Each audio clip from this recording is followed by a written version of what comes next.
Magandang araw mga kapopoy. So, ito na naman tayo muli. Mag-share tayo ng konting kaalaman. 3 spicy ingredients lang kailangan kung ikaw ay diabetic. Yan ay ang whole cloves, cinnamon sticks at star anise.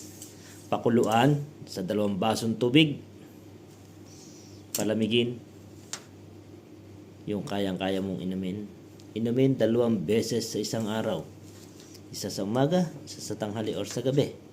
Ito po ay makakatulong upang mapababa ang ating blood sugar.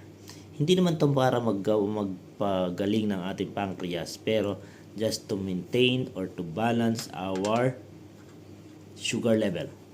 Sa iba pang informasyon, follow for more.